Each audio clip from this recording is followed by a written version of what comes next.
نحمده ونصلي على رسوله الكريم اما بعد فأعوذ بالله من الشيطان الرجيم بسم الله الرحمن الرحيم رب اشرح لي صدري ويسر لي أمري واحلل عقدة من لساني يفقهوا قولي إنا أنزلناه في ليلة القدر وما أدراك ما ليلة القدر ليلة القدر خير من 1000 شهر تنزل الملائكة والروح فيها بإذن ربهم من كل أمر سلام هي حتى مطلع الفجر۔ شروع کرتی ہوں اللہ کے نام سے جو بے انتہا مہربان نہایت رحم فرمانے والا ہے۔ ہم نے اس قرآن کو شب قدر میں نازل کیا ہے، اور تم کیا جانو کہ شب قدر کیا ہے؟ شب قدر 1000 مہینوں سے زیادہ بہتر ہے۔ فرشتے اور روح اس میں اپنے رب کے اذن سے ہر حکم لے کر اترتے ہیں۔ وہ رات سراسر سلامتی ہے طلوع فجر تک۔ اللہ کا شکر ہے، اللہ کا احسان ہے جس نے ہمیں مسلمان بنایا۔ اس کا احسان ہم پر کہ اس نے ہمیں ایمان جیسی نعمت، ایمان جیسی دولت عطا فرمائی۔ اس کا احسان ہے ہم پر کہ اس نے ہمیں اپنے دین کی سمجھ عطا فرمائی۔ اس کا احسان ہے ہم پر کہ اس نے حضور اکرم صلی اللہ علیہ وسلم کو ہمارے لیے سراپا ہدایت بنا کر بھیجا۔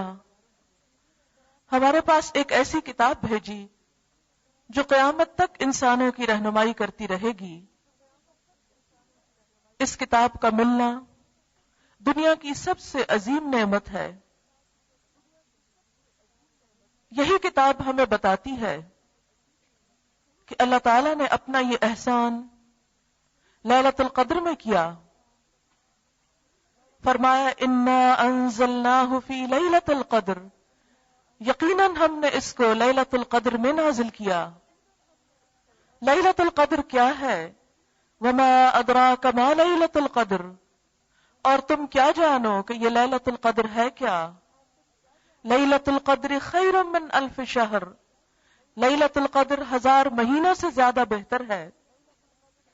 یہ ایک رات جس میں اللہ تعالیٰ کا یہ انعام، اللہ کا یہ کلام قرآن حکیم دنیا میں بھیجا گیا۔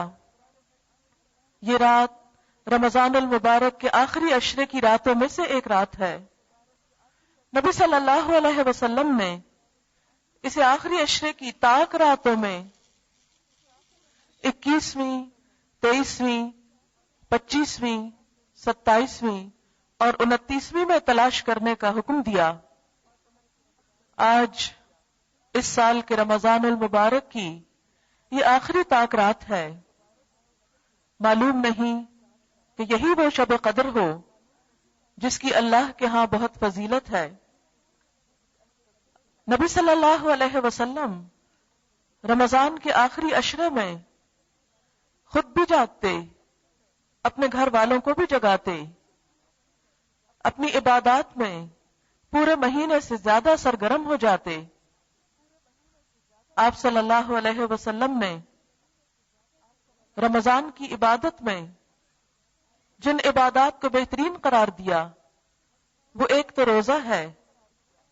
من صام رمضان ایمانا واحتسابا غفر له ما تقدم من ذنبه، جس نے رمضان المبارک کے روزے ایمان اور احتساب کے ساتھ رکھے اس کے پچھلے سارے گناہ معاف کر دیے جائیں گے۔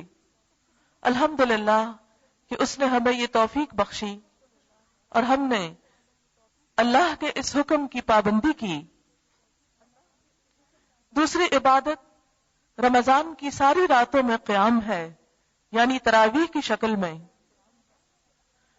من قام رمضان ایمانا واحتسابا غفر له ما تقدم من ذنبه، جس نے ایمان اور احتساب کے ساتھ رمضان کی راتوں کو قیام کیا اس کے بھی پچھلے گناہ معاف کر دیے گئے۔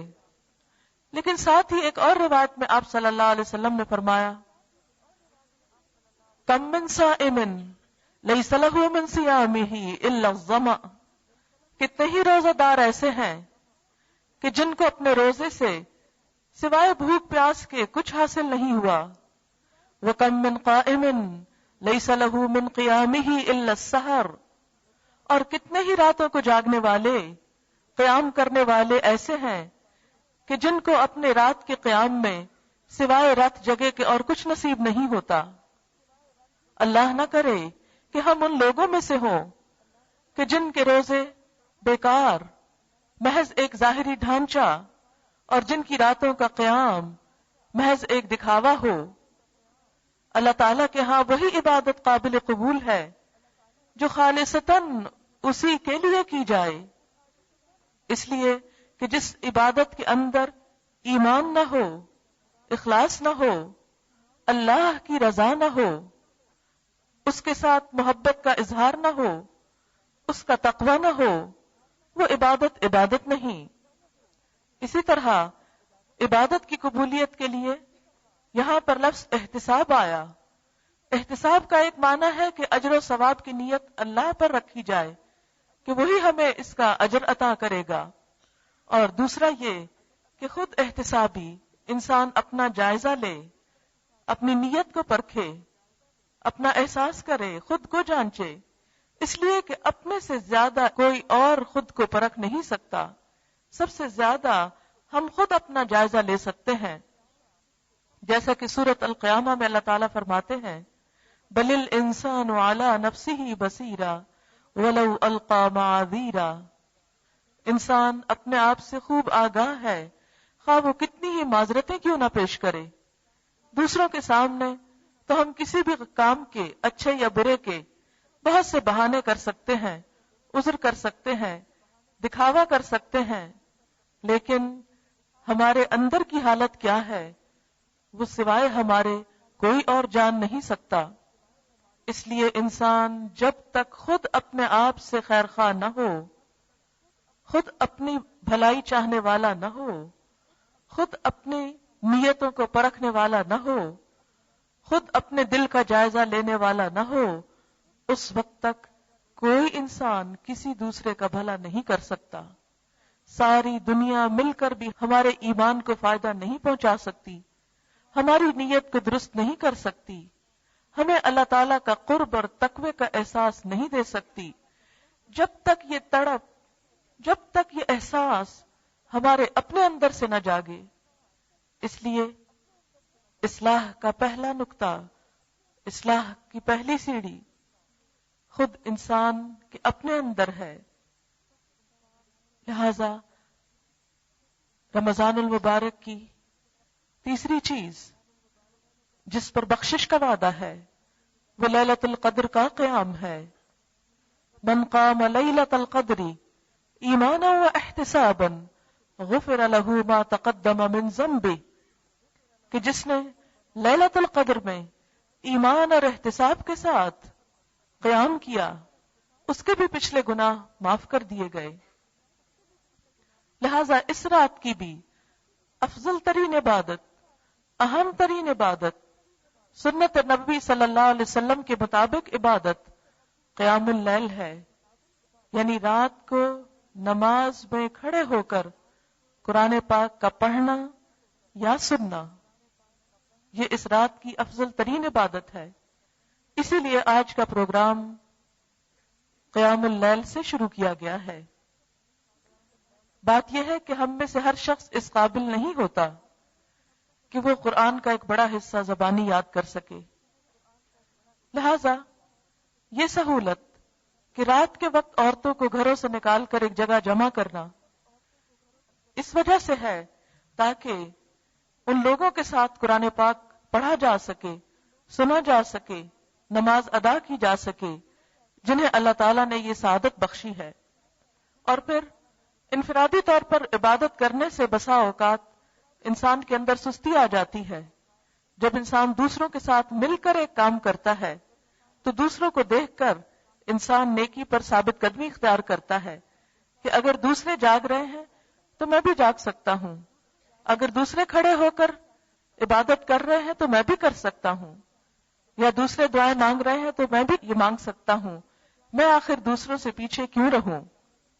اس لیے الحمدللہ اس رات کی عبادت کا ایک حصہ آپ نے مکمل کیا رمضان ہی کی رات میں. پھر دوسرا حصہ قرآن پاک کو سمجھنا، کیونکہ یہ قرآن انہی راتوں میں سے ایک رات میں لیلۃ القدر میں اللہ تعالیٰ نے نازل فرمایا. اس رات کی قدر و قیمت دوسری راتوں کے مقابلے میں آخر کیوں ہے؟ یہی رات کیوں؟ سال میں بے شمار راتیں ہیں، کئی سو راتیں ہیں، ان کے اندر جاگنا یا ان کی عبادت اتنی اہم کیوں نہیں؟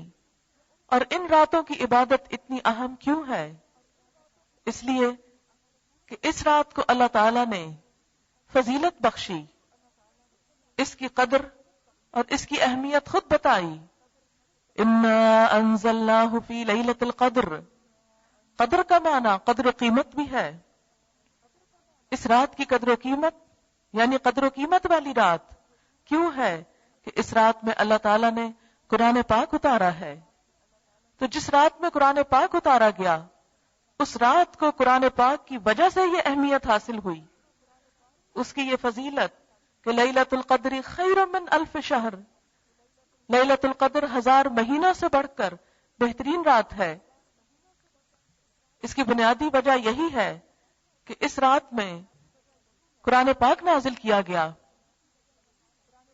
قرآن پاک اللہ تعالیٰ کا ایک احسان ہے ہم پر، لہذا اس احسان کو محسوس کرنا، اس احسان کو احسان سمجھنا آخر کس طرح ہو سکتا ہے؟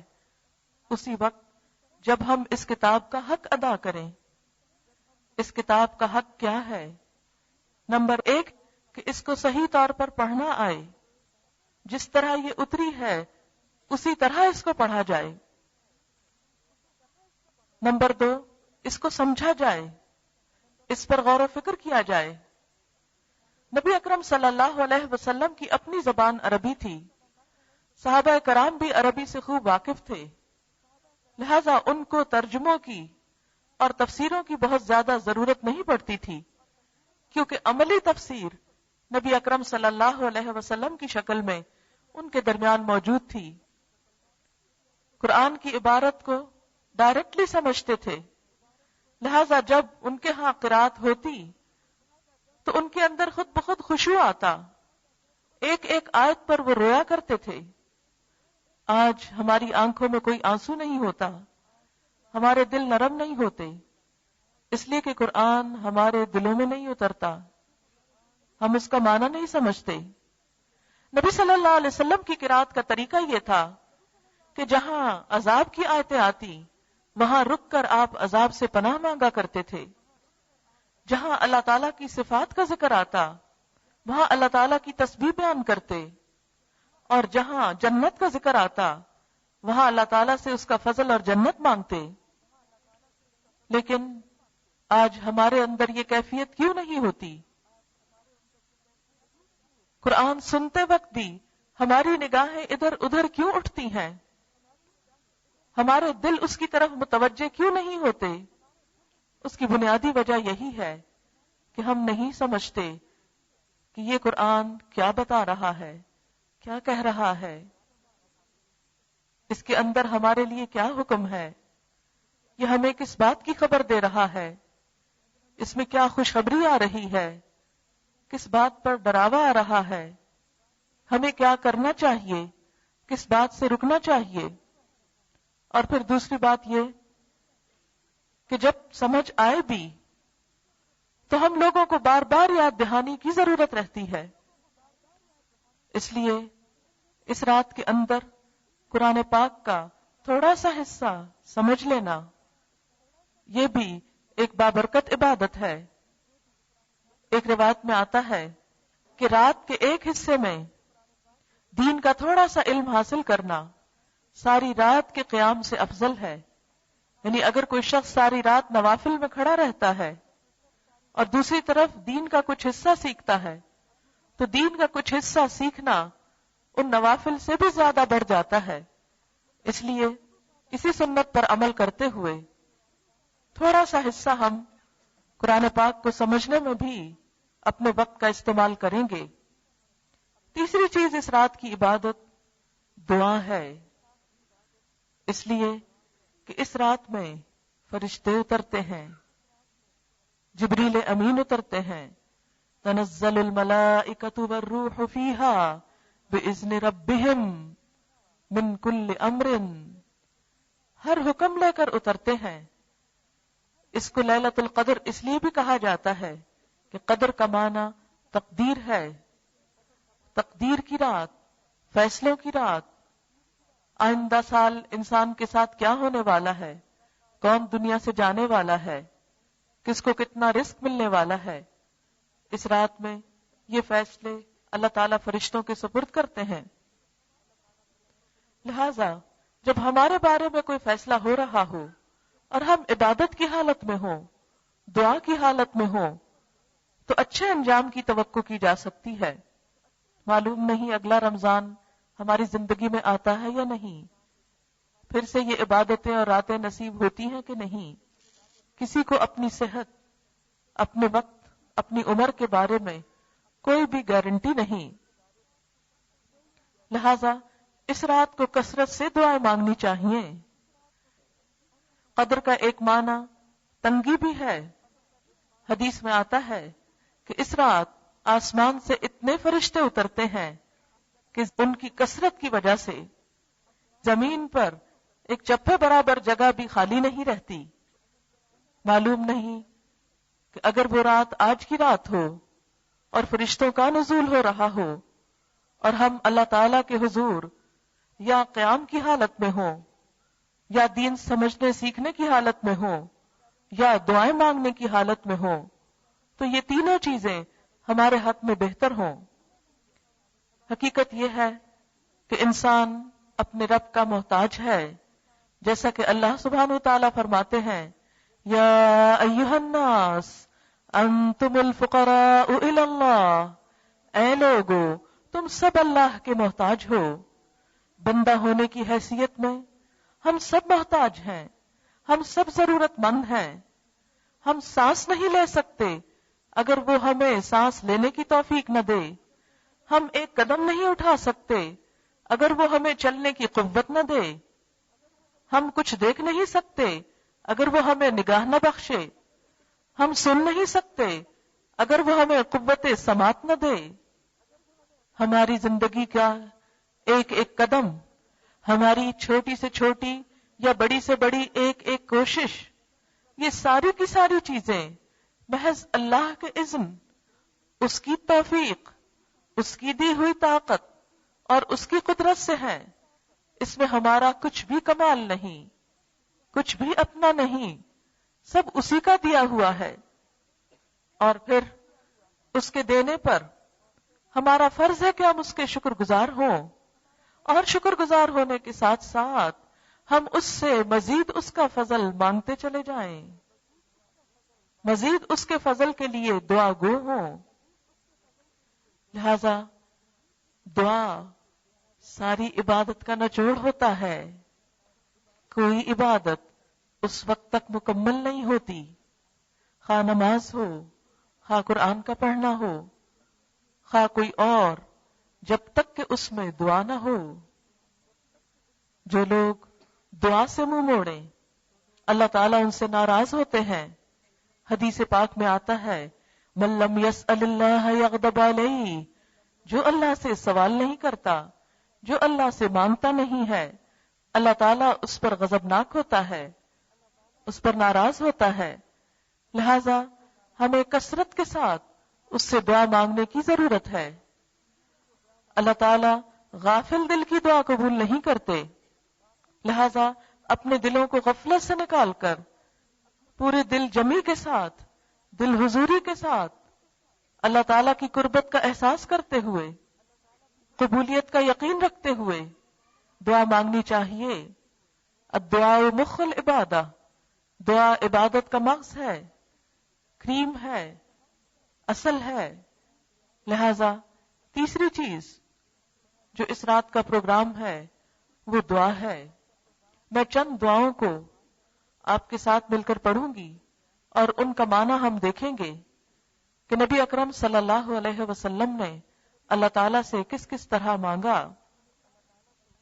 تو ہم قرآن پاک کے کچھ حصے کے پڑھنے سے آغاز کرتے ہوئے پھر دعا کی طرف رجوع کریں گے انشاءاللہ. لیکن یاد رکھیے اس کام کے شروع کرنے سے پہلے ہم پھر ایک مرتبہ یہاں آنے، یہاں بیٹھنے، اکٹھے ہونے اور اس ساری کوشش اور محنت اور اس تکلیف کی وجہ اپنے دل میں دہراتے ہیں کہ ہم یہاں کیوں آئے ہیں، کس کے لیے آئے ہیں، کیا پانے کے لیے، کیا حاصل کرنے کے لیے، کیا صرف میل ملاقات کے لیے، کیا صرف ایک شغل میلے کے لیے، کیا یہ صرف ایک سوشل گیدرنگ ہے؟ نہیں، صرف اللہ کے لیے، صرف اللہ کی محبت میں، صرف اس کا قرب پانے کے لیے. اس لیے کہ رمضان المبارک کی آمد کا بھی اصل مقصد یہی ہے، لعلکم تتقون. یا ایھا الذین آمنوا کتب علیکم الصیام کما کتب علی الذین من قبلکم لعلکم تتقون. اے لوگو جو ایمان لائے ہو، تم پر روزے فرض کیے گئے جس طرح تم سے پہلے لوگوں پر فرض کیے گئے تھے تاکہ تمہارے اندر تقوی پیدا ہو.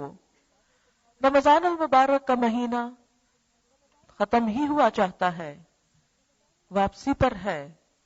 ہم سب اپنا اپنا جائزہ لیں کہ کیا ہمارے اندر وہ تقوی پیدا ہوا ہے. تقوی کیا ہے؟ اللہ تعالی کے ساتھ تعلق کا نام، اللہ تعالی کے ساتھ قربت کا احساس، دل میں اس کا خوف، اس سے ایسی محبت کا نام کہ جس میں انسان مشکل سے مشکل کام کر سکے، اس کی اطاعت کا ایسا خوف کہ اپنی پسندیدہ ترین چیز کو اس کی خاطر چھوڑ سکے، ایسا احساس اس کی ذات کا کہ اس کا حکم سن کر پھر ہم بیٹھے نہ رہ جائیں، فوراً ہی لپک پڑیں تاکہ ہمارا شمار ان لوگوں میں ہو. فالسابقون السابقون اولئک المقربون، کہ سبقت کرنے والے، آگے بڑھنے والے تو پھر آگے بڑھنے والے ہی ہیں اور یہی مقرب لوگ ہیں. یہ تقوی ہمیں اللہ کا قرب حاصل کرنے اور اللہ کے احکامات پر عمل کرنے کی ایک قوت بخشتا ہے. رمضان کے روزے رکھ کر، روحانیت پیدا کر کے، صبر اور ڈسپلن سیکھ کر، دراصل ہمیں یہی جائزہ لینا ہے کہ میرے اندر یہ قوت کیا پیدا ہوئی، کیا میرے اندر یہ احساس آیا کہ میں اللہ تعالیٰ کی اطاعت کر سکوں. مجھے اس مہینے میں اللہ تعالیٰ کے جتنے بھی احکامات معلوم ہوئے ہیں، کیا میں ان پر عمل کرنے کا سوچ رہی ہوں؟ کیا میں نے اپنے اندر یہ عہد باندھا ہے کہ میں ان احکامات پر عمل کروں گی اور ان کے بارے میں اللہ کے سوا کسی سے نہ ڈروں گی؟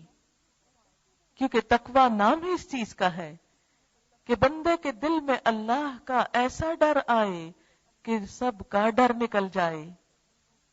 آج دین پر عمل کرنے میں کون کون سی چیز رکاوٹ بنتی ہے؟ لوگوں کا ڈر، معاشرے کا ڈر، مستقبل کا ڈر، بھوکے ہو جانے کا ڈر کہ جاب نہ چلی جائے. یہ سارے ڈر ہمیں اپنے دل سے نکال کر اپنے آپ کو اللہ کے لیے خالص کرنا ہوگا. جب انسان کے اندر طاقت آتی ہے، قوت آتی ہے، صحت ہوتی ہے، تو بڑے سے بڑا مشکل کام اس کو بھاری نہیں لگتا، آسانی سے کر جاتا ہے، وہ جرأت مندانہ قدم اٹھا لیتا ہے. لیکن جب انسان جسمانی طور پر کمزور ہوتا ہے تو پانی کا ایک گلاس اٹھا کر پینا بھی اس کے لیے دوبھر ہو جاتا ہے.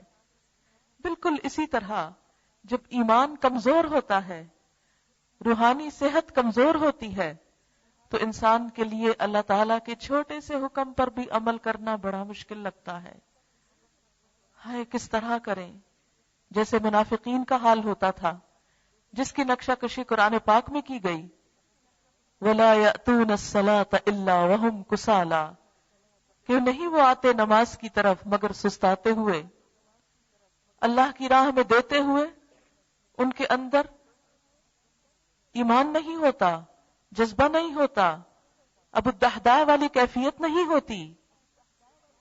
وہ اللہ کی خاطر مال خرچ کرنے کو اپنے اوپر ایک تاوان سمجھتے ہیں، ایک چٹی سمجھتے ہیں. دین کے راستے میں قدم اٹھانے کو، جہاد کرنے کو وہ اپنے لیے بلائے جان سمجھتے ہیں. لیکن جس دل کے اندر ایمان کی طاقت آ جاتی ہے، پھر صحابہ کرام جیسا ایمان جب پیدا ہوتا ہے، دشت صحرا بھی نہ چھوڑے ہم نے، بحر ظلمات میں دوڑا دیے گھوڑے ہم نے. پھر تو انسان کا ایمان ایسے ہوتا ہے کہ وہ بے خوف و خطر گھوڑوں سمیت دریاؤں میں اتر جاتا ہے اور تیرنے لگتا ہے. پھر تو دریا بھی اس کے لیے مسخر ہو جاتے ہیں. حضرت عمر فاروق کے زمانے میں ایک مرتبہ زلزلہ آیا تو حضرت عمر رضی اللہ تعالیٰ عنہ کہتے ہیں، اے زمین تھم جا، کیا تو نہیں جانتی کہ عمر تیری پیٹھ پہ عدل کرتا ہے؟ یہ کون سی چیز تھی؟ کہتے ہیں کہ زلزلہ تھم گیا.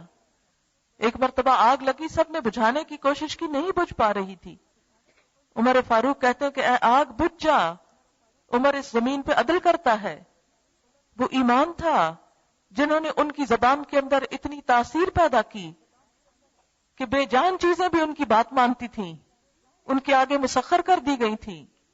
لیکن کیا وجہ ہے؟ آج ہم بھی کلمہ پڑھنے والے ہیں لیکن ہمارے اندر نہ وہ ایمان باقی ہے، نہ وہ شوق باقی ہے، نہ وہ اطاعت باقی ہے، نہ وہ قوت باقی ہے کہ ہم دنیا تو چھوڑ اپنی ذات پر ہی اسلام کو نافذ کر لیں. کہ غیبت کا موقع آئے تو زبان روک لیں، کسی پہ ظلم کا موقع آئے تو ہاتھ روک لیں، اللہ کی حدود کا موقع آئے تو ان حدود کو قائم رکھیں، ان کو توڑے نہیں، اس کی نافرمانی کر کے اس کے غضب کو نہ بھڑکائیں. یہ سب کچھ کب پیدا ہوتا ہے؟ تقویٰ سے. تقویٰ کیسے آتا ہے؟ روزے سے، تراویح سے، قرآن پڑھنے سے، رمضان سے. آج ہم سب خود سے پوچھیں، کیا روزے نے میرے اندر ایمان کی قوت پیدا کی کہ میں اس کی اطاعت کر سکوں؟ اگر یہ قوت اپنے اندر پائیں کہ رمضان سے پہلے جو کچھ آپ کرتے تھے، اگر کوئی غلط کام کرتے تھے جس کو آپ غلط سمجھتے تھے، تو آج اس قابل ہو کہ اس کو چھوڑ سکیں. کوئی نیک کام جس کی آپ تمنا کرتے تھے کہ میں یہ کر سکوں، تو اب اس قابل ہو رمضان کے گزرنے پر کہ آپ اس کو کر سکیں. کوئی چیز جو زندگی میں مشکل نظر آتی ہو، آج ہمارے اندر اگر وہ تقویٰ پیدا ہو گیا ہے کہ وہ ہم کو آسان نظر آنے لگے اللہ کی اطاعت میں سے، تو سمجھے کہ اس روزے سے ہم نے کچھ حاصل کیا، قرآن کے پڑھنے سے ہم کو کچھ نصیب ہوا. لیکن اگر یہ کیفیت نہیں آئی تو پھر ہم میں سے ہر ایک اپنے اپنے دل کا جائزہ لے کہ پورا مہینہ گزر گیا اور ہم کہاں کھڑے ہیں. لیکن گزرتے لمحے کچھ ابھی بھی باقی ہیں، وہ جو ہماری کوششوں سے نہیں ہو سکا. آج اللہ کے حضور دعائیں مانگ کر، گڑ گڑا کر اس سے وہ قوت مانگے، اس سے وہ طاقت مانگے کہ جس سے ہم وہ عمل کر سکیں جس کی وجہ سے ہم اس کی بخشش کے قریب ہو سکیں، اس کی اطاعت کے قریب ہوں. کیونکہ ہر سال ہمیں موت سے قریب کر رہا ہے، دنیا سے دور کر رہا ہے، آخرت کے قریب کر رہا ہے. اور ایک دن ایسا بہت جلد آنے والا ہے، جیسا کہ وہ حدیث میں مثال دی گئی کہ آخرت کی مثال ایسے ہی ہے جیسے ایک کپڑا پھاڑ دیا گیا ہو اور اس کا بس آخری تار بچا ہو، اور وہ آخری تار کسی وقت بھی ٹوٹ سکتا ہے. اور آخری تار تو بڑا کچا ہوتا ہے، معلوم نہیں وہ تار کب ٹوٹ جائے اور ہم اس دنیا سے آخرت کی طرف جا قدم اٹھائیں. پھر وہاں کون ہوگا، کیا ہوگا، کیا ہمارے ماں باپ ساتھ ہوں گے، ہمارے بہن بھائی ساتھ ہوں گے، ہماری اولاد ہمارے ساتھ ہوگی، ہمارے شوہر ہمارے ساتھ ہوں گے، ہمارے دوست ہمارے ساتھ ہوں گے، ہمارا مال ہمارے ساتھ ہوگا، ہمارے یہ گھر جن میں ہم امن سے رہ رہے ہیں ہمارے ساتھ ہوں گے، کوئی بھی ساتھ نہ ہوگا، تنہا ہم ہوں گے۔ اس دن تو سب ساتھ چھوڑ جائیں گے، سب بے وفا ہو جائیں گے۔ یوم یفر المرء من اخیہ وامہ وابیہ وصاحبتہ وبنیہ لکل امرئ منہم یومئذ شأن یغنیہ۔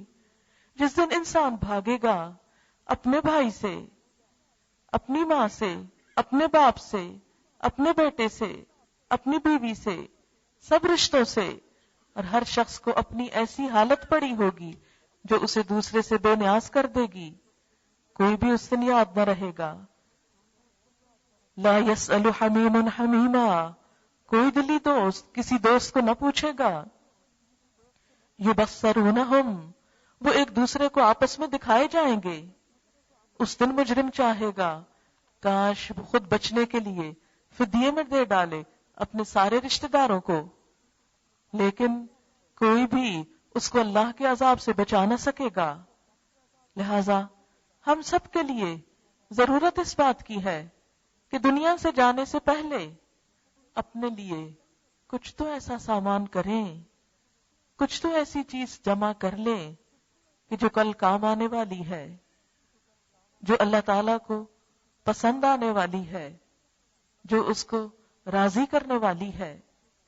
لہذا اس بات کی خصوصی طور پر آج کی رات میں دعائیں مانگنی ہے تاکہ ہم اس دنیا سے جائیں، ایمان کی حالت میں جائیں، عمل صالح کے ساتھ جائیں، ان چیزوں کے ساتھ جائیں جو اللہ تعالیٰ کو پسند آ جائیں، اور پھر جب اصل زندگی شروع ہو، یہ تو امتحان والے دن ہے نا، اصل زندگی جب شروع ہو تو واقعی وہ عیش و عشرت، وہ آرام، وہ نعمتیں، وہ راحتیں، وہ جنتیں ہمارا مقدر ہوں کہ جس کی ہمیں تڑپ ہے، طلب ہے، تمنا ہے، لیکن جنت کی قیمت عمل ہے، صرف طلب نہیں، عمل۔ اس لیے اس عمل کے لیے خاص طور پر ہمیں دعائیں کرنے کی ضرورت ہے۔ اور یہ بھی یاد رکھیے کہ ان راتوں میں سونا بھی عبادت ہے، کچھ نہ کچھ وقت کے لیے ضرور سوئیں، اور سو کر اٹھ کر پھر دوبارہ عبادت جو ہے وہ پسندیدہ ہے۔ لہٰذا کچھ آپ فجر تک کچھ اور بھی پڑھ سکتے ہیں، لیکن یہ سوچنا کہ ساری رات جاگے تو یہ زیادہ اچھا ہے، نبی صلی اللہ علیہ وسلم سے یہ ثابت نہیں کہ وہ پوری کی پوری رات جاگتے تھے، وہ کچھ نہ کچھ حصہ ضرور سوتے تھے۔ اس وقت میرے سامنے ایک دعا ہے، پہلے اس کا ترجمہ وغیرہ پڑھوں گی اور پھر میں آپ کو کہلواؤں گی تاکہ دل کے ساتھ یہ دعا مانگی جا سکے۔ دعا ہے، اللہم اے اللہ، انی اسألک، بے شک میں تجھ سے سوال کرتا ہوں، تجھ سے مانگتا ہوں، من الخیر، خیر میں سے، کلہ، ساری کی ساری۔ اللہ میں تجھ سے ہر خیر کا سوال کرتا ہوں۔ اب دیکھیں کہ بندے کو تو ہر خیر کا نہیں پتا ہوتا نا، کہ کس چیز میں بھلائی اور کس میں نہیں، اللہ کو زیادہ پتا ہے۔ لہٰذا جب ہم یہ کہتے ہیں کہ اے اللہ میں تجھ سے ہر خیر کا سوال کرتا ہوں، عاجلی ہی، جلدی ملنے والی، و آجلی ہی، اور دیر سے ملنے والی، یعنی مجھے بھلائی چاہیے، وہ جو جلدی آئے اور وہ بھی جو ٹھہر کے آئے، لیکن بھلائی ہی چاہیے۔ ما علمت منہ، جو میں اس میں سے جانتا ہوں، وما لم اعلم، اور جو میں نہیں جانتا، واعوذ بک، اور میں تیری پناہ چاہتا ہوں، من الشر کلہ، ہر قسم کے شر سے، ہر طرح کے شر سے، عاجلی ہی، جلدی آنے والے، وآجلی ہی، اور دیر سے آنے والے، ما علمت منہ، جس کو میں جانتا ہوں، کیونکہ کچھ چیزوں کو انسان اپنے لیے برا سمجھتا ہے، وما لم اعلم، اور جو میں نہیں جانتا۔ میں آپ کو یہ کہلواؤں گی، اس لیے کہلواؤں گی کہ صحیح پروننسیشن کے ساتھ جب دعا مانگی جاتی ہے تو وہ زیادہ فائدہ دیتی ہے. بعض اوقات ہم جیسے کارڈ لے لیتے ہیں مگر اس سے ہمیں پڑھنا نہیں آتا کہ کیا لکھا ہے، جیسے تیسے پڑھتے ہیں. دوسری بات یہ ہے کہ سب مل کر جب دہرائیں گے تو ہو سکتا ہے کسی کے دل سے بہت اچھی طرح نکلے تو ہماری بھی ساتھ قبول ہو جائے، کیونکہ سب کی اکٹھی اٹھے گی نا، یاد بھی ہوگی اس طرح اور اکٹھی ایک طرح سے اٹھے گی، اور ایک تعلیم کا سلسلہ بھی ہو جائے گا، سیکھ بھی لیں گے. ہو سکتا ہے کچھ لوگوں کو یاد ہی ہو جائے زبانی اور زندگی کا ایک حصہ بن جائے. اللہم انی اسألک من الخیر کلہ عاجلہ وآجلہ ما علمت منہ وما لم اعلم وأعوذ بك من الشر كله عاجله وآجله ما علمت منه وما لم أعلم اللهم إني أسألك من الخير كله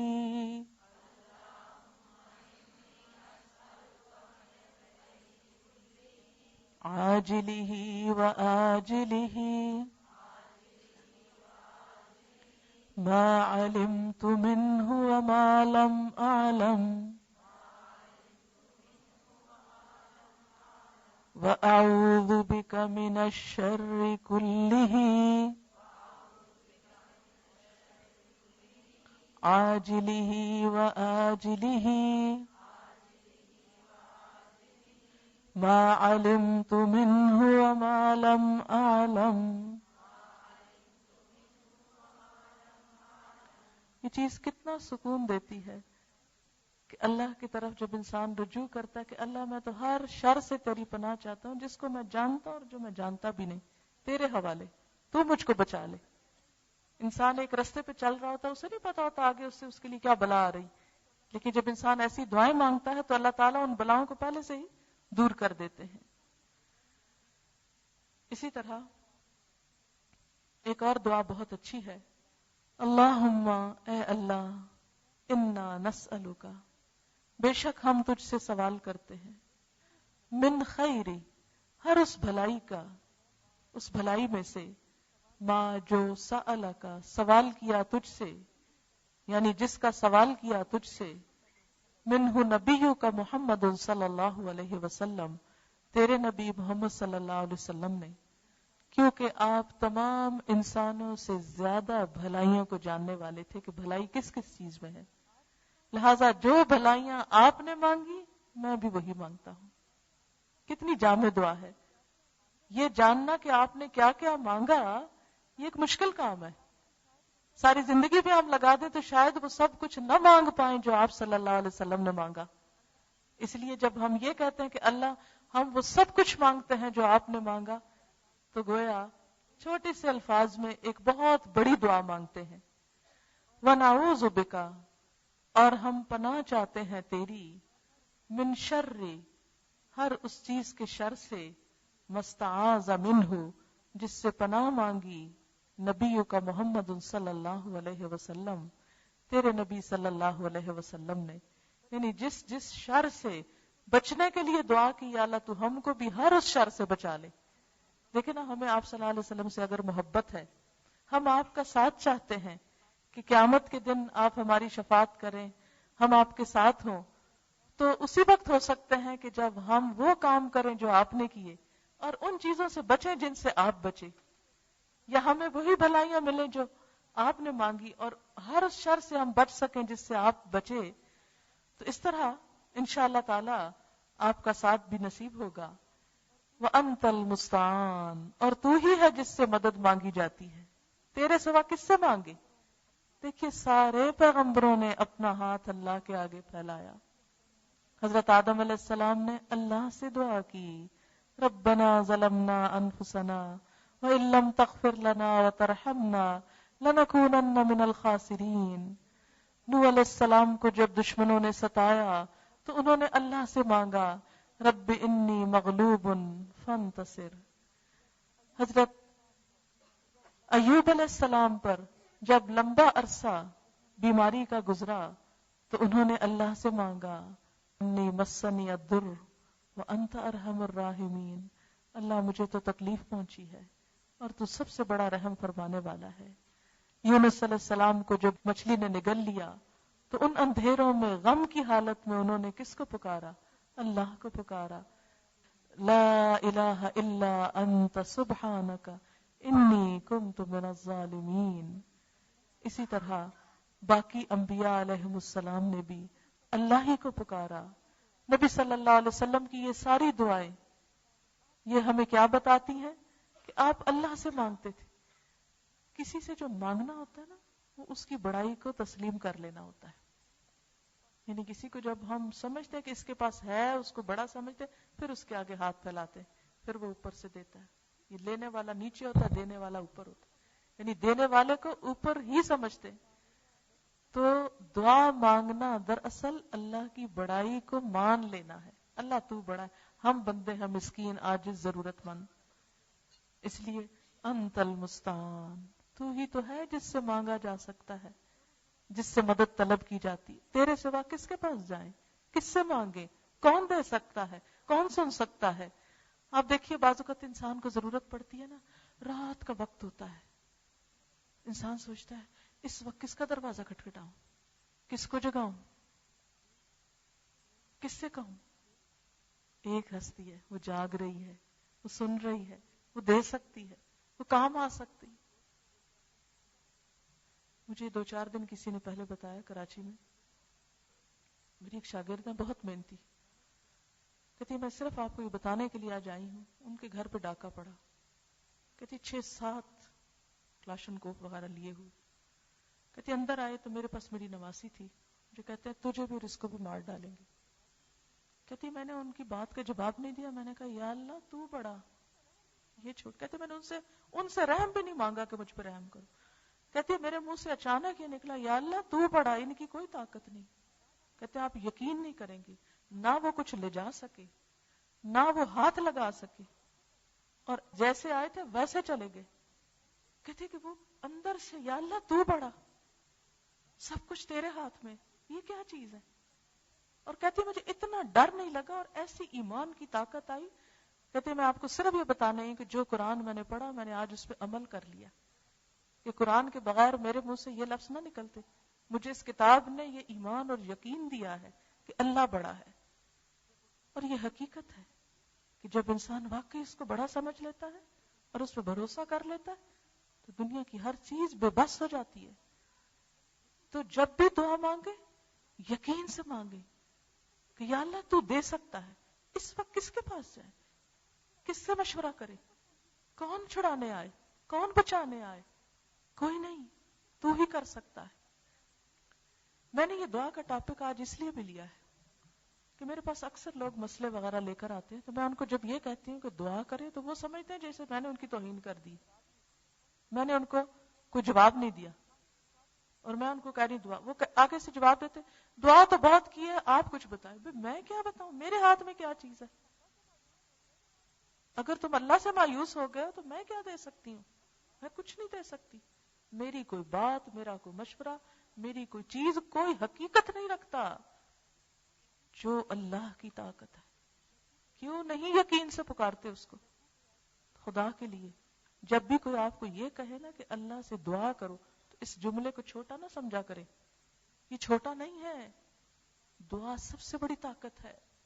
حدیث میں آتا ہے دعا ان بلاؤں کے معاملے میں بھی فائدہ دیتی ہیں جو اتر چکی ہوتی ہیں، اور ان کے مقابلے میں بھی فائدہ دیتی ہے جو ابھی آئی نہیں ہوتی مصیبت۔ یعنی کچھ دعائیں تو اس وقت انسان مانگتا ہے جب انسان کو کوئی پریشانی آتی ہے، تو اس دعا سے پریشانی چلی جاتی، جیسے حضرت نوح علیہ السلام کو نجات ہوئی، جیسے حضرت یونس علیہ السلام کو نجات ہوئی، جیسے ایوب علیہ السلام کی پریشانی دور ہوئی۔ زکریا علیہ السلام کو اولاد نصیب ہوئی. یہ سب کچھ کس کا نتیجہ تھا بتائیں گے مجھے؟ دعاؤں کا نتیجہ تھا. آج ہم کیوں نہیں مانگتے اس سے؟ کیوں نہیں مانگتے؟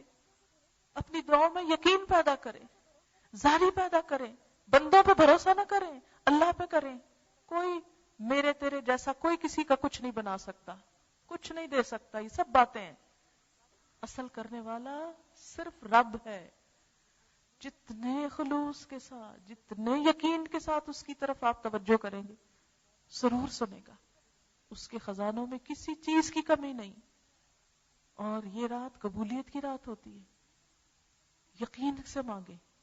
جتنے بھی دکھ ہیں، جتنی پریشانیاں ہیں، جتنے غم ہیں، جتنی چیزیں زندگی میں تکلیف دیتی ہیں، جن چیزوں کے فکر میں ہم سب مبتلا ہیں، دنیا کا ہو یا آخرت کا ہو، ان سب چیزوں کے معاملے میں اللہ کی مدد، اللہ سے دعا فائدہ دیتی ہے انسان کو. دعا ایسی چیز ہے جو رد نہیں ہوتی. یا تو فوراً مل جاتی ہے چیز، یا کوئی تکلیف ٹل جاتی ہے، یا آخرت کے لیے جمع ہو جاتی. اور قیامت کے دن جب انسان جائے گا اللہ کے پاس اور اپنی دعاؤں کو جمع ہوتے دیکھے گا تو انسان کہے گا کاش دنیا میں کچھ نہ ملتا، سب یہی مل جاتا. تو اس لیے کبھی بھی مایوس ہو کے نہیں دعا کرنی، یقین سے کرنی.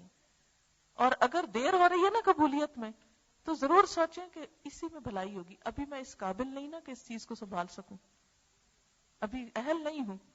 اس لیے پورے یقین کے ساتھ دعا کرنی ہے. اور انت المستعان، تو ہی ہے جس سے مدد مانگی جا سکتی ہے. تو ہی ہے اور بس تو ہی ہے. علیک البلاغ، اور تجھ تک ہی پہنچانا ہے. دوسروں تک تو پہنچائیں بھی.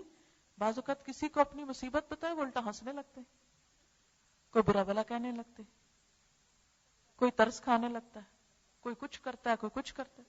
ایک اللہ کی ذات ہے جو بندے کو نہ شرمندہ کرتی ہے، نہ اس پہ ہنستی ہے، نہ اس کو رسوا کرتی ہے، نہ اسے نگاہوں میں حقیر اور ذلیل کرتی ہے. اس لیے جو بھی مسئلے ہوں، جو بھی دکھ ہو، جو تکلیفیں ہوں، اس تک پہنچا دے. یا اللہ تیرے حوالے، تو ہی جو چاہے ان کے ساتھ کر، اور تجھ سے تو خیر ہی خیر کی توقع کی جا سکتی. ولا حول ولا قوت الا باللہ. اور کوئی بھی طاقت نہیں، کوئی بھی مدد نہیں مگر اللہ ہی سے. لا حول ولا قوت الا باللہ. جو ہونا ہے اسی کے اذن سے، اسی کی توفیق سے، اسی کی مدد سے. جتنا خالص یہ عقیدہ ہوگا اتنا ہی فائدہ ہوگا. اب اس جذبے کے ساتھ اللہ تعالیٰ سے دعا کریں. اللہم انا نسألک من خیر ما سألک منہ نبیک محمد صلی اللہ علیہ وسلم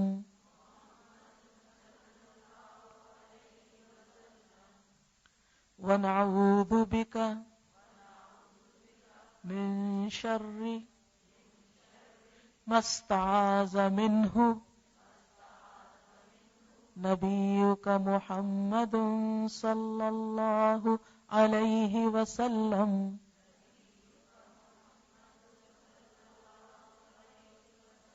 وأنت المستعان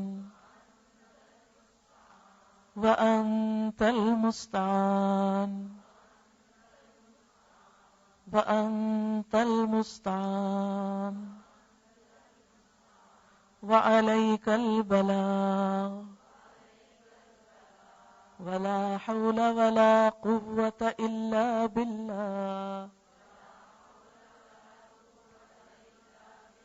ولا حول ولا قوة إلا بالله. جب یہ جملہ پڑھے نا، ہر دنیا کی ہر طاقت، ہر انسان، ہر چیز سے بے نیاز ہو کہ صرف اللہ کی طاقت پہ یقین رکھ کے یہ جملہ بولیں. ولا حول ولا قوة الا باللہ ولا حول ولا قوة إلا بالله ولا حول ولا قوة إلا بالله.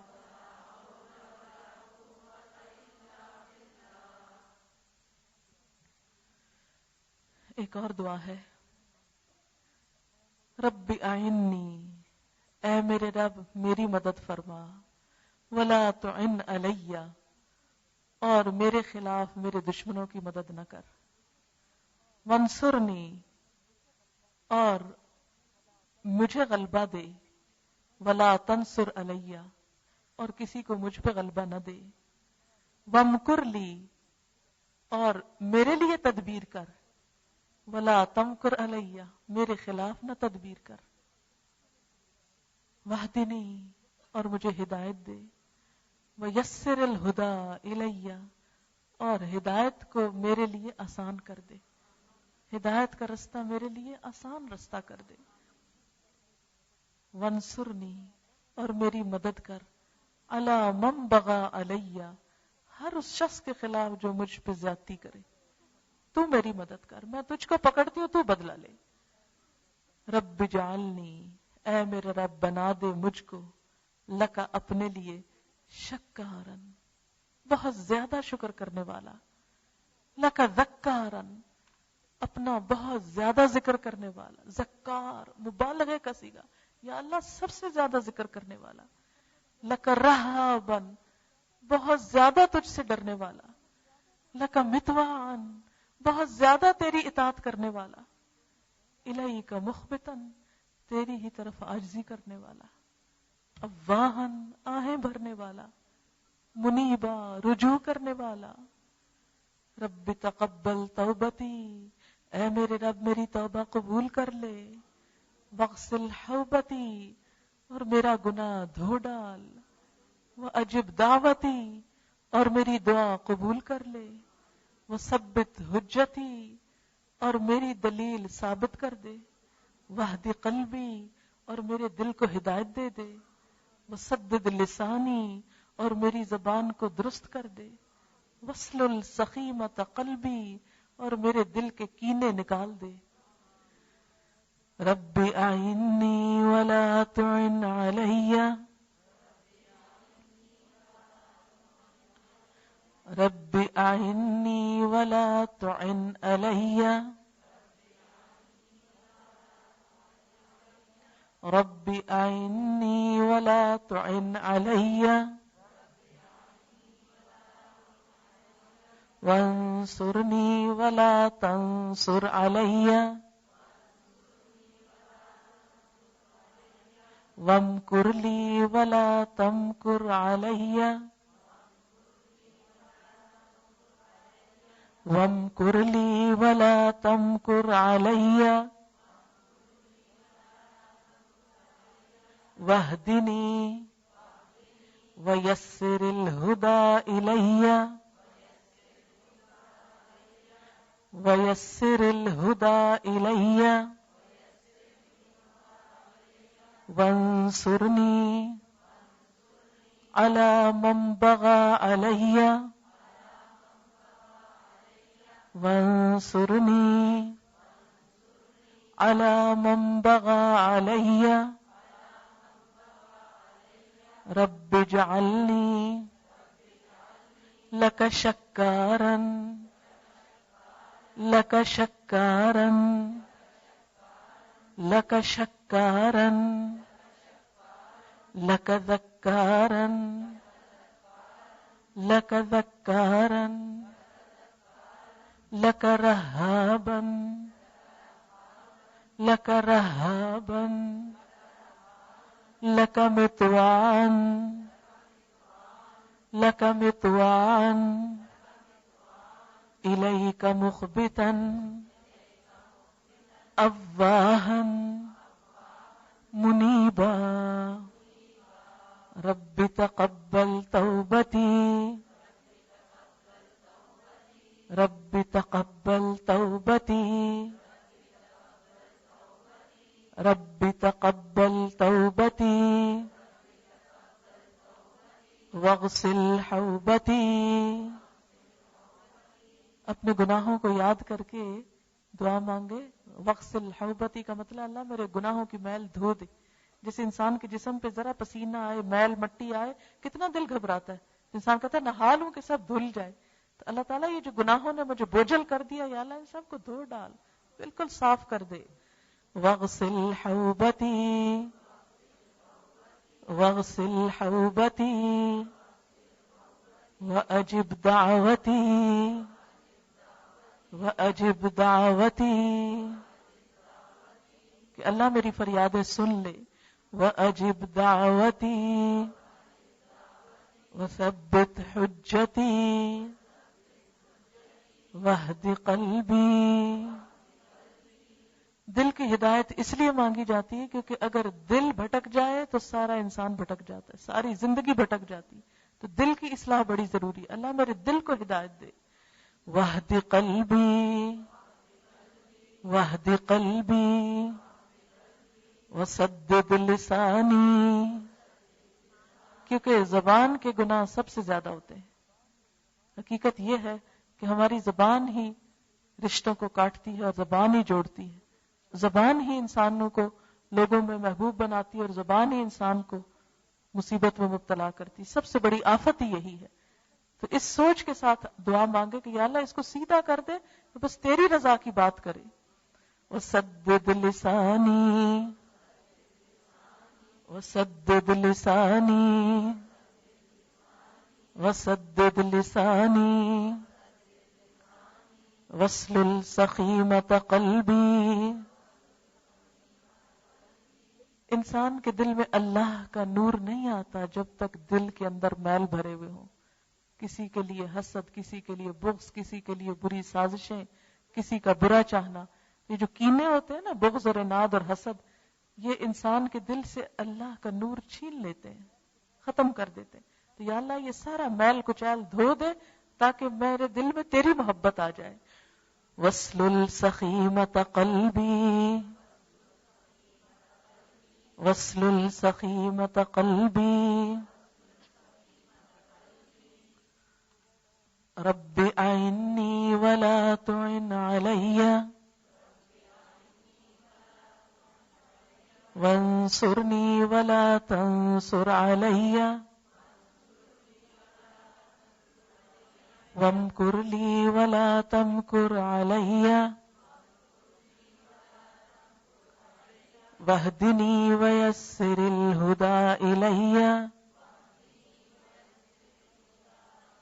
وانصرنی علی من بغی علی. جن لوگوں کو یہ جملہ مشکل لگے نا، جو نئے پڑھ رہے ہیں آج پہلی دفعہ، وہ بے شک صرف آمین کہہ دیں، اور جو پڑھ سکے وہ دہرا لیں. اور دوسری بات یہ کہ یہ سہولت ہوتی ہے چھوٹی، یہ کتاب اسی طرح کی ہے، کارڈ یہ اپنے بیگ میں ہر وقت رکھا. یہ جیسے یہ کتاب ہے قرآنی اور مسنون دعائیں، اس میں ساری قرآنی دعائیں بھی اور یہ ساری سنت کی دعائیں بھی. ایک طرف عربی لکھی ہوئی، ایک طرف اردو لکھی. اگر یہ کتاب آپ کے پاس ہو، تہجد کے وقت بیٹھ کے ساری پڑھ لیں، افطاری کے وقت پڑھ لیں، عمرے پہ جائیں پڑھ لیں، اور یہ آہستہ آہستہ یاد بھی ہوتی جاتی. اگر عربی نہیں بھی آتی تو اردو میں یہ ساری دعائیں مانگ لیں جو حضور صلی اللہ علیہ وسلم نے مانگی، اور اس سے یاد بھی کرتے رہیں.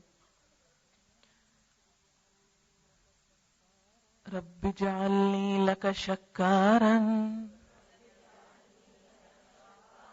لک ذکارا لک رہابا لک مطواعا الیک مخبتا اواہا منیبا. رب تقبل توبتی واغسل حوبتی واجب دعوتی وثبت حجتی واہد قلبی وسدد لسانی واسلل سخیمۃ قلبی. چونکہ وقت کم ہے اس لیے میں اردو میں تھوڑی دعا کروں گی. سبحان اللہ والحمد للہ ولا الہ الا اللہ واللہ اکبر ولا حول ولا قوة الا باللہ العلی العظیم. اللہم صل علی محمد وعلى آل محمد كما صليت على إبراهيم وعلى آل إبراهيم إنك حميد مجيد اللهم بارك على محمد وعلى آل محمد كما باركت على إبراهيم وعلى آل إبراهيم إنك حميد مجيد ربنا آتنا في الدنيا حسنة وفي الآخرة حسنة وقنا عذاب النار. یا اللہ پاک یہ قرآن جو مکمل ہوا اپنی رحمت سے قبول فرما، جنہوں نے پڑھایا ان کی کوشش قبول فرما، جنہوں نے سنا ہے ان کی کوشش قبول فرما، ہم سب کو عمل کی توفیق عطا فرما. اس کا قرآن ہمارے دلوں میں اتار دے، اس کو ہمارے حق میں حجت بنانا، اس کو ہمارے خلاف حجت نہ بنانا. یا اللہ ہماری نیتوں کو صرف اپنے لیے خالص کر لے، ہمیں ہر طرح کی ریاکاری سے بچا. یا اللہ اس پر ہمیں عمل کی توفیق عطا فرما، اس کو ہمارے لیے صدقہ جاریہ بنا. یا رب العالمین ہمارے بچوں کو ہدایت عطا فرما، انہیں نیکی کی توفیق عطا فرما. یا اللہ ہمارے والدین پر اپنی رحمت فرما، ان کے درجات بلند فرما، ان کو صحت کاملہ عطا فرما. یا اللہ جتنے بھی حاضرین مجلس ہیں ان کے دلوں میں جو دعائیں ہیں، نیک تمنائیں ہیں، یا اللہ ان سب کو پورا فرما. یا اللہ مسلمانوں کے درمیان باہم محبت پیدا کر دے، اتفاق اور اتحاد پیدا کر دے. اللہ ہمیں ان کاموں کی توفیق دے جن سے تو راضی ہو جائے. یا اللہ جو بھی ہماری زندگی میں کوئی غلط بات اور کام ہو، اللہ ہماری زندگی کو اس سے دور کر دے، ان غلط چیزوں کو ہم سے ہٹا دے اور ہمیں اپنی رضا کے کام کی توفیق دے. یا اللہ اپنی ہدایت کو ہمارے لیے آسان کر دے، نیکی کو آسان کر دے، برائیوں کو مشکل کر دے، اپنی رحمت کے قریب کر لے. یا اللہ ہمارا جو عمل بھی تجھے پسند نہیں، یا اللہ وہ عمل ہم سے دور کر دے، ہمیں اس کی توفیق نہ دے اور ان کاموں کی توفیق دے جس سے تو راضی ہو جائے. اللہم وفقنا لما تحب وترضى، اللہم وفقنا لما تحب وترضى. یا اللہ تو ہمیں اپنا قرب نصیب فرما، اپنی محبت نصیب فرما، صالح بندوں کی صحبت نصیب فرما، اچھے دوست عطا فرما. یا رب العالمین تو ہماری اولاد کو ہمارے لیے صدقہ جاریہ بنا. یا اللہ ہمارے بچوں کو نیک بنا، انہیں دنیا اور آخرت کی کامیابی عطا فرما. یا اللہ ہمارے اولاد کو ہماری آنکھوں کی ٹھنڈک بنا، ہمارے شوہروں کو ہماری آنکھوں کی ٹھنڈک بنا، ہمارے گھروں کی تکلیفیں، دکھ، پریشانیاں دور فرما. یا اللہ بیماریاں دور فرما. یا اللہ جو اپنے بچوں کے لیے پریشان ہیں، رشتوں کے لیے ان کی پریشانیاں دور فرما. یا رب العالمین جو مالی پریشانیوں مبتلا ان کی پریشانی دور کر دے، مقروض لوگوں کی مدد فرما. یا رب العالمین جو رزق حلال کے لیے کوشاں ہیں ان کی مدد فرما، پاک حلال وافر رزق عطا فرما. یا رب العالمین تو ہم سب کی مدد فرما. یا اللہ اس قرآن کی روشنی گھر گھر میں پھیل جائے، دنیا کے گوشے گوشے میں پھیل جائے. جو لوگ بھی اس کام کے لیے کوشش کر رہے ہیں ان سب کی کوششوں کو برکت عطا فرما، سب کی محنتوں کو قبول فرما. یا اللہ مسلمانوں کو ایک کر دے. یا اللہ سب کے گھروں میں سکون پیدا کر دے، سب کے درمیان موافقت پیدا کر دے. یا رب العالمین امت مسلمہ میں اتحاد پیدا کر دے. یا اللہ بوسنیا، چچنیا، کشمیر، فلسطین کے مسلمانوں کی مدد فرما. یا اللہ ان مظلوم مسلمانوں کی مدد فرما. یا اللہ جن پر تیرے نام کی وجہ سے ظلم ہو رہا ہے، یا اللہ ان کی مدد فرما. یا رب العالمین تو سب کو ہدایت عطا فرما، سب کو نیکی کی توفیق دے. یا اللہ ہم اپنی طاقتوں کو غلط کام کی بجائے اچھے کاموں میں لگائیں. یا اللہ ہماری منزلوں کو ہمارے لیے واضح کر دے، ہماری زندگی کو با مقصد کر دے. اس مقصد کے لیے ہمیں دن رات کوشش کی توفیق دے. جو کوششیں ہم کر رہے ہیں ان میں برکت پیدا کر دے، ان کو قبول کر لے. یا رب العالمین ساری دنیا میں تیرا نام بلند ہو جائے اور ہمیں اس کام کے لیے چن لے. یا اللہ یہ کام ہم سے لے لے. یا اللہ ہم سب کو اس کے لیے کوشش کی توفیق دے. یا اللہ اس کام کے لیے آگے بڑھنے کی توفیق دے. یا اللہ ہمیں اپنا وقت، اپنا مال، اپنی جوانی، اپنی زندگی اس کام میں لگانے کی توفیق دے.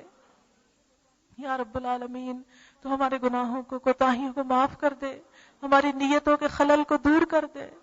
یا رب العالمین تو ہماری ان کوششوں کو قبول فرما. یا اللہ ہمارے دلوں میں نور ایمان پیدا کر دے. یا رب العالمین آج کی رات کی رحمتیں اور برکتیں ہم کو نصیب کر دے، ہمارے دلوں کو بدل دے، ہمارے دلوں کو ہدایت دے دے. یا رب العالمین اس عمل کی توفیق دے جو تجھ کو پسند آ جائے. رب اوزعنی ان اشکر نعمتک التی انعمت علی وعلی والدی وان اعمل صالحا ترضى واصلح لی فی ذریتی انی تبت الیک. یا رب العالمین تو اپنی رحمت سے ہم سب کو دنیا اور آخرت میں بلند درجے عطا فرما. یا اللہ ہمارا انجام اچھا کرنا. اللہم احسن عاقبتنا فی الامور کلها واجرنا من خزی الدنیا وعذاب الاخرہ. یا رب العالمین ہماری موت ایمان پر آئے, مرتے وقت کلمہ نصیب ہو. اللہم اعنی علی غمرات الموت وسکرات الموت. موت کی بے ہوشیوں میں تو ہمارا مددگار ہو جانا, ہماری جان آسانی سے نکلے, ہمیں شہادت کی موت دے. یا اللہ ہماری قبروں کو روشن کر دینا, انہیں جنت کے باغوں میں سے ایک باغ بنا دینا. یا اللہ دوزخ ہم پہ حرام کر دینا. یا رب العالمین اپنی مخلوق کو, اپنے بندوں کو اس آگ سے بچنے کی توفیق دے. یا رب العالمین ہمارا حساب آسان کر دینا. یا اللہ ہمیں جنت الفردوس میں جگہ عطا فرمانا. یا اللہ جہنم سے بچا لینا, پلسرات کو امن امان سے پار کرا دینا, استقامت سے پار کرا دینا. یا اللہ اس بڑی آگ کے شر سے بچا لینا. یا اللہ دنیا اور آخرت میں ہماری حفاظت فرما. یا رب العالمین تو اپنے مشن کی تکمیل فرما. یا رب العالمین اپنے اس کلام کو دنیا کے ایک ایک بندے تک پہنچانے کی توفیق دے. یا اللہ اس کام کو ہم سب کے لیے آسان کر دے, ہم سب کا اس میں حصہ ڈال دے, ہم سب کو خالص نیت سے اس کے لیے کوشش کی توفیق دے. یا اللہ تو ہماری ان ٹوٹی پھوٹی کوششوں کو قبول کر لے. یا اللہ تو ہمارے گناہوں کو معاف کر دے, اور جو باتیں تجھ کو ہم سے اچھی نہ لگے ان کو ہم سے دور کر دے. ربنا تقبل منا انك انت السميع العليم وتب علينا انك انت التواب الرحيم. وصلی اللہ تعالی علی خیر خلقہ محمد وعلی آلہ واصحابہ واہل بیتہ اجمعین برحمتک یا ارحم الراحمین. الہی آمین. سبحانک اللہم وبحمدک نشہد ان لا الہ الا انت نستغفرک ونتوب الیک. والسلام علیکم ورحمۃ اللہ وبرکاتہ.